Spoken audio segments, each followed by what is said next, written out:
Reef Dudes is sponsored by Ecotech Marine and Bulk Reef Supply. Today we're talking RODI systems and when to change your filters.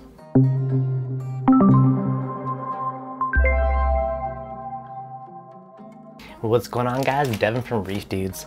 Now, it's been far overdue since I gave this RODI system a kind of good overhaul and refresh, so today we're going to get to it. I do get asked constantly, how often do I change certain filters, so today we're going to go over that as well. Now, starting out, this particular system flows left to right, and it starts out with what's called our sediment filter.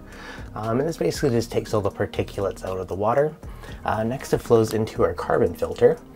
And again, this is going to help remove any like the chlorine and whatnot from your water. If you do have chloramines, you do want a specific type of block for that one. I don't have that, but something to note. And from after it goes through your sediment, it gets rid of the small particles, and then it gets rid of some of like the chemicals and stuff out of your water. Then it goes through the membrane. And the membrane is what's really going to force it through it and only let the water molecules flow through and kind of reject the rest. And after that, it's going to go through what's called our DI resin. Now, this particular unit has two different DI resins, and how this one works is usually what I do is once one's exhausted, I'll replace the second one and move the second one to the first spot. And that's worked really well. That way I always kind of have a bit of a backup. Now, the one you're going to change the most is your sediment filter. This is your first line defense. It's what gets all the nasties out of the water. Now, for how often you need to change it really depends on how dirty your water is. I mean, the cleaner your water is, the longer it will last. But in general, I like to go off the pressure gauge. So, say you're normally at 80 psi, all of a sudden you drop down to 70. Okay, you know that you're losing pressure because this is clogged and not letting the water through it, and it's a good indication that it's time to change it. Now, if you don't have a pressure gauge, you can kind of watch the output. And when you see that your output starts to slow down or it's not giving you what you're expecting to, that's usually another good indication that you can change it. Now, the next one is our carbon, and again, if you do a couple sediments and all of a sudden it's still not fixing your problem, it could be that your carbon filter is plugged up. Now, it's kind of a general rule. Every second sediment, I'll put it in a fresh carbon block. And that one's worked out really well for me. Next up, we have our DI resin. Now with DI, anytime it's anything above 0, I change it up. So ideally you want your 0 TDS coming out of it. And again, like I mentioned earlier, what I like to do is if this one starts hitting 1, I have a second DI resin that will kind of capture anything past it.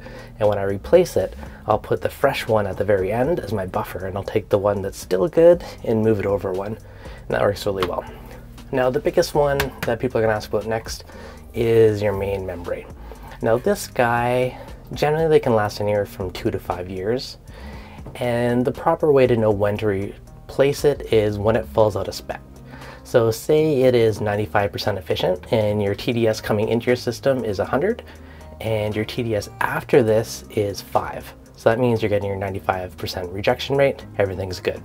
If I start seeing more than 5, then I know it's letting through more than it's rated for and it's time to replace the membrane. Now, I believe this one is 97% efficient. So in theory, if my TDS coming in is 100, it should be 3 or less coming out. And you generally want to get the highest efficiency you can because that's going to make your DI resin last longer. And DI resin is one of the more pricier bits of the whole kit. So today we are going to replace the membranes, we are going to replace the sediment, the carbon, and the DI. It's going to give it a full refresh. So let's get to it. Now, in doing this, I generally do like to use a 5-gallon bucket underneath because you always tend to spill a little bit. And just crack it loose with your filter wrench. And again, this is why it's always a good idea to have a bucket, just for good measure for all those drips. Pop in our new filter and screw it back in. Now, when retightening them, I only ever do hand tighten. You don't need to use a wrench for this part. And next we got our carbon. Now, when you are swapping these are kind of, most of them are the general standard 10-inch filters, so they're pretty generic on which brands you get. So pop out our DI.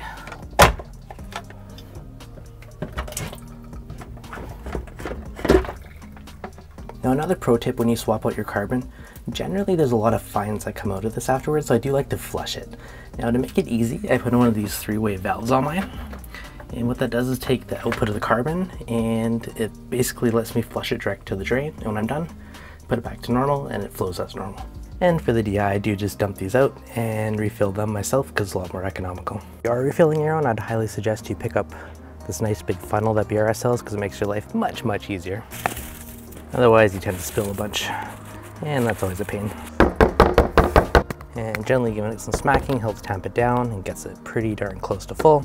I will usually put the lid on once or twice just to see if there's any room inside to pack a bit more, because generally you want it packed tighter just to make sure the water's being forced through all the beads. And if you are going through a lot of it, buying the stuff in bulk definitely helps. And last but not least, we're going to replace our membranes. Now in my case I have two, and we can just pop them out one at a time. Now if you're ever trying to figure out how to wire this back up, if you look, one's in the center and one of the outputs is offset. The one in the center is your product water and one on the outside is your waste line. And in my experience, generally getting these housings apart is usually one of the trickiest parts. And sometimes tools are your friends.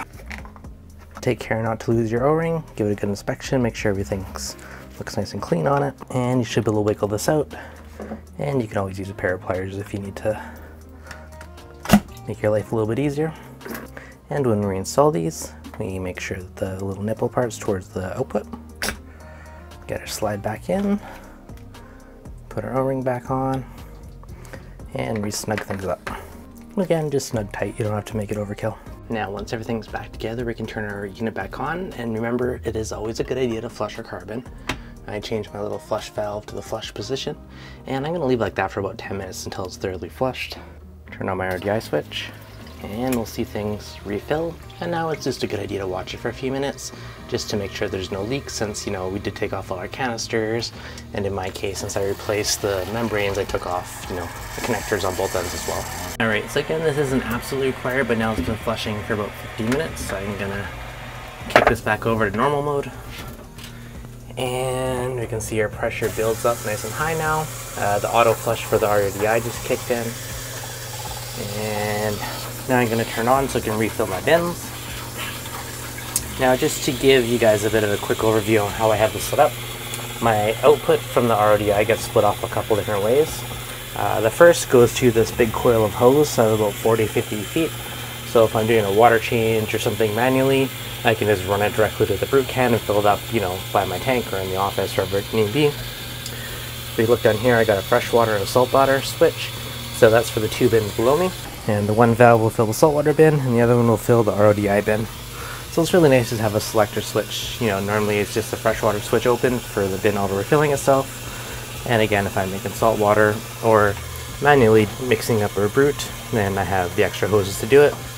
I do have a valve on both ends of the hose just for kind of good measure, so it doesn't actually get kicked out at any point.